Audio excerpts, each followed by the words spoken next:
Y'all see what hustle is. You go from the camera to the stage and back to the camera. That's what you call a grind. How y'all doing this morning? How are y'all doing this morning? Y'all not representing Miami. We got Tony Abrams on the stage, and y'all ain't got no energy. It's past 9 o'clock. Y'all already beat the traffic. It's over with. Y'all know we'll be drinking in about 3 hours. It's Miami, so let's try this one more time. How are y'all doing today? All right. Man, y'all had me scared, man. About to go back on the plane already. Weather alone will not keep them. Tony, we had our phone conversation, and we talked about this opportunity, and I told you, the people that know me know that I like to get right to it. So we're not going to talk about how bad Diddy was to you. I can imagine that was painful. But what we really want to know is, when did you fall in love with tech? Wow. So let me just describe my journey. I'll take a few minutes to just give everybody a little bit of background on who I am. So I'm just a finance guy by training. Went to a historically black college, Virginia State, and I worked in public accounting. So I'm a CPA. I worked at the predecessor of PwC. It was Coopers & Lybrand. Got my master's at Harvard, and then I went to Wall Street and became a Wall Street investment banker. And I saw a bunch of different industries, and some of them were tech, and I started to get a little bit of a tech bug at that point in time. And then I left Wall Street and I went to Ernst Young, and I co-headed healthcare and technology. And I felt like healthcare was going to take care of a lot of families, and technologies was going to feed a lot of families in the future. And those were two industries that I kind of fell in love with over the years. And then I had this amazing opportunity to go to Lucent Technologies to be their chief financial officer of their venture capital group. And our job was really to comb the halls of Bell Laboratories and identify technologies that were not being commercialized through their traditional business channels, and spin them out into startup companies using Lucent's money as the initial seed capital. So that was a really fun job because I'm meeting a lot of technologists who were part of a famed Bell Laboratories, like the largest patent producing organization, I think first or second to IBM, and at the time.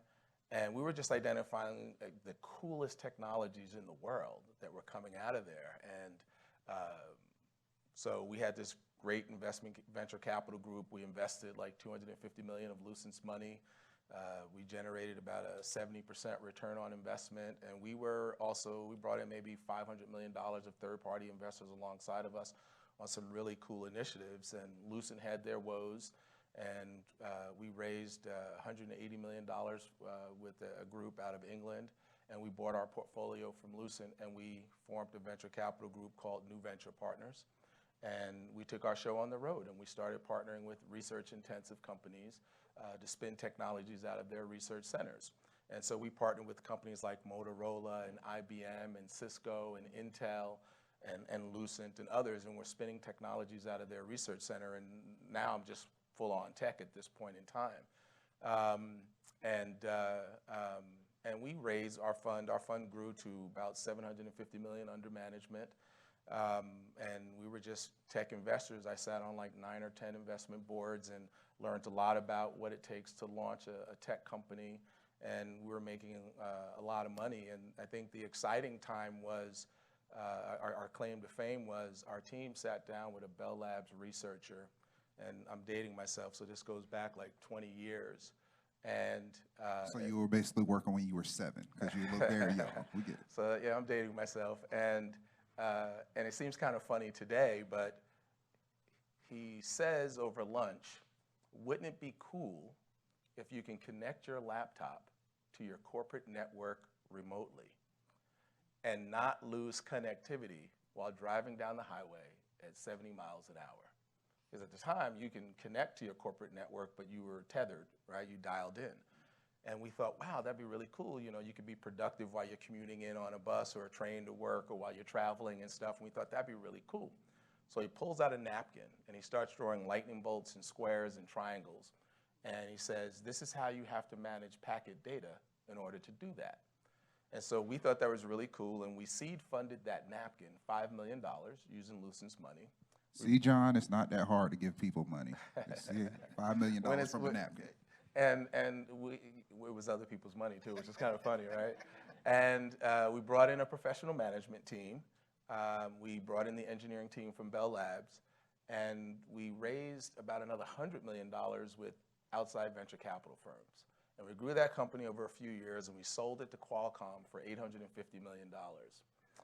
And that technology today is commonly referred to as 4G LTE. So we were at the beginning of Wi-Fi and didn't know it, right? We just thought it would be a cool little technology.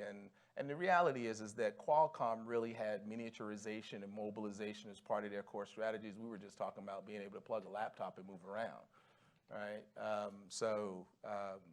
But today, I'm much more mindful of what a big opportunity looks like and feels like from the start.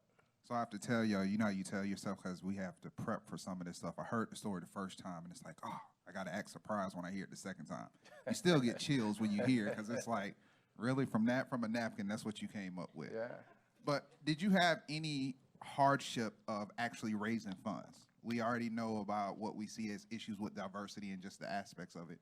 What were some of your hardships of actually raising funds? Wow. So many of you don't know, so to catch up, so at some point after like 12 years with this venture fund, I took a sabbatical and I moved to Atlanta and just kind of, you know, for like 5 years, just kind of reframed my whole thinking. And I got a call to come back and be the CFO for Diddy. And so I'm overseeing finance for all of his businesses and his personal finance. And for some reason, people felt like I was a music industry exec at that point.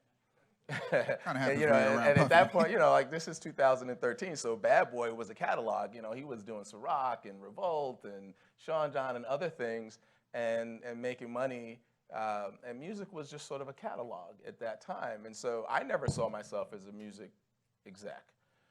But everybody else did, and during we had a lot of music events because Revolt was music, so I was at a lot of music conferences. I met everybody in the music game, and but young people were coming at me, asking me for advice in their music careers, and I'm just Tony, right? So you know, in their mind, I guess they felt like they got a big connect, like this is the CFO for Diddy. And I felt their passion, and all I could say was, if I were you, I'd pursue a new passion.